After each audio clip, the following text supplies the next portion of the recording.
Madhuram voice subscribe to my channel. Kajri ताई, पूरा गांव उनको इसी नाम से बुलाता था। फिर चाहे वो गांव के प्रधान जी हों या कोई और, उनकी उम्र का कोई पक्का हिसाब न था। कोई कहता 80 पार कर चुकी हैं तो कोई कहता 90 पार हुआ है। कुछ लोग तो सैकड़ा ही पार करवा देते। पिछले सूत्रों की माने तो उनकी उम्र 80 से 85 के बीच थी। कजरी ताई दुल्हन उनके जिस साल घर आई थी, अगले साल देश आज़ाद हुआ। तब रही उनकी उम्र 10 से 12 साल थी। गौना शादी के 7वें साल हुआ था। ये कथन था सरजू बाबू का। सरजू बाबू कजरी ताई के खानदानी के थे। गांव के सबसे गंभीर व्यक्ति थे। बहुत इज्जत थी उनके गांव में। सरजू बाबू ने बातों ही बातों में एक दिन बताया था कि उनके पति ने उनको कभी पत्नी का स्थान ही नहीं दिया था। उन्होंने दूसरी शादी कर ली, पर कजरी ताई ने सास ससुर के साथ रहने का निर्णय लिया। कभी उनका पत्नी का स्थान न दिया। आज दोनों के न रहने पर भी वे निर्णय का मान रख रही थी। इनके पति पहले तो लगभग हर साल गाँव आते थे, पर जब से माँ बाप नहीं रहे, उनका भी आना अब खत्म ही समझो। कजरी ताई न जाने किस मिट्टी की बनी थी। ना तो वो कभी अपने बीते हुए कल की बात करती थी, ना कभी उनके व्यवहार में परिपक्वता होने का आभास होता था। वैसे तो गांव के सभी बच्चे कजरी ताई को विशेष प्रेम करते थे, पर सलोनी इन सब में सबसे खास थी, क्योंकि सलोनी उनको खुद पर बहुत ज़्यादा मानती थी। सलोनी की दादी बहुत पक्की सहेली थी कजरी ताई की, इसीलिए जब वह गाँव आती तो कजरी ताई से जरूर मिलती। वो जितना कजरी ताई के बारे में जानती, उतने उनके प्रति श्रद्धा बढ़ती जाती। जैसे सलोनी एक कन्या से नारीत्व की ओर बढ़ रही थी, उतनी ही उसमें समझ और नारी मन की संवेदनाओं के प्रति बढ़ रही थी। अगर उसकी दादी की माने तो उसकी खुद की जिंदगी भी कजरी ताई की ही देन है। सलोनी की दादी कमला देवी बताती थी कि जब सलोनी पैदा होने को थी, बारिश रुकने का नाम ही नहीं ले रही थी। अब समस्या ये थी कि लेडी डॉक्टर को आना था, वो बारिश की वजह से आ नहीं पाई। सलोनी डॉक्टर के आने से पहले आ गई। उस वक्त सलोनी की माँ सुधा के पास सिर्फ कजरी ताई ही थी। उन्होंने सब अकेले ही संभाला था। सलोनी का पहला स्पर्श कजरी ताई का मिला। सबसे पहले कजरी ताई ने ही देखा था और गोद में लिया था। बाद में नाम भी उन्होंने ही रखा था। इसीलिए सलोनी को लगता था कजरी ताई उनके वजूद में समा चुकी थी। जब सलोनी थोड़ा बड़ी हुई तो एक दिन उन्होंने कजरी ताई से पूछा, ताई, जैसे मेरा नाम आपने रखा है, वैसे नाम किसने रखा? कजरी ताई, अरे बिट्टू, हमारे ज़माने में नाम कोई रखता नहीं था, बस पड़ जाते थे। अब हम कजरे के शौकीन हैं तो हम कजरी, हमको ना भाती सूनी सफ़ेद आँखें। इतना कह के कजरी ताई ने अपनी कजरारी आँखें बड़ी अदा से मटकाईं।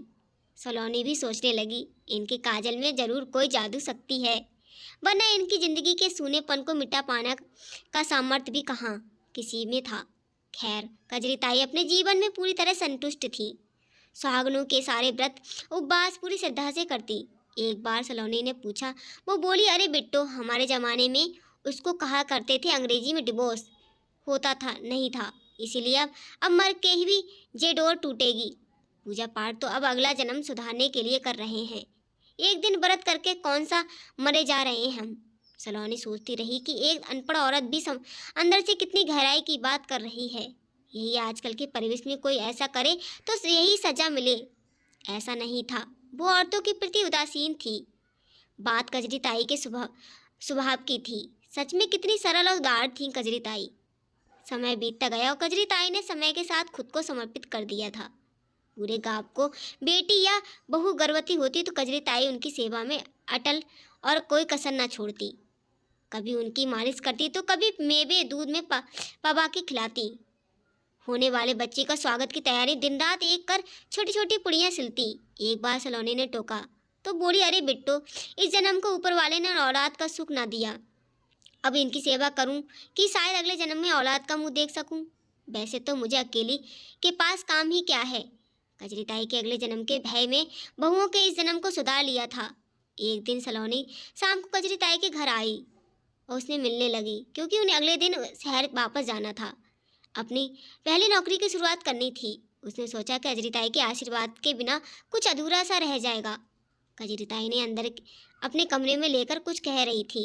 सलोनी की आवाज़ सुनकर बहुत खुश हुई। अरे बिट्टू, तू बैठ, बस मैं आई, हाथ पोंछ के। सलोनी के बाहर कमरे में पड़े तख्त पर बैठ गई। तभी उनकी नज़र एक मलमल के छोटे से झोले पर पड़ी। कौतूहल बस उसने खोलकर देखा तो बस देखती रह गई। उस झोले में ढेर सारी छोटी छोटी डिब्बियाँ थीं। तब एक कजरी ताई आ गई। उसने देखा, पूछा, ताई ये करोगी क्या इन सारी डिब्बियों का? अरे बिट्टो, ये कौन साधारण डिब्बियाँ नहीं है, ये कजरटौला है। गाँव भरे में सबसे बच्चा होता है तो हम सब बच्चों के गाय देसी घी मारकर कजरा दिए करत हैं, बच्चे बुरी नजर न बचावे खातिर। और इधर चांदी का कजरौटा तोहार बच्चा खातिर। कजरी ताई अपने हाथ में एक खास डिब्बे को सलोनी को दिखाते हुए बोली। सलोनी लजा गई और उसने बच्ची की बात सुन के सलोनी की कजरी की ताई को अपनी नौकरी के बारे में बताया। वे बहुत खुश हुई और उसे ढेर सारा आशीष देते हुए बोली, अरे बिट्टो, अब मेरी तेरी जिंदगी का कौन सा ठिकाना है। बस एक ठो बात रही, मन बताए दे तो बोले ना कोई। बस अच्छे इच्छा रही मन की तुहार की। ब्याह देख लेते और तुम्हारे एक ठो चंदा बटुआ देख लेते। ओकरे बाद यमराज खुशी खुशी ले जाए हमका। हमका कौन सा गम नहीं। सुन बिट्टो, मैं तोहरे बिटिया के नाम ही रखत हैं। बेटी हो गई तो आपका बटुआ ना हुआ तब का करोगी ताई? सलोनी ने उनकी छेड़ते हुए कहा। अरे बिट्टो, हमारे जमाने में आसी बेटुआ ही दिए जात रहे। अब आजकल कौनो फर्क ना कहा कब तू बिटिया है या हमार तू ना है।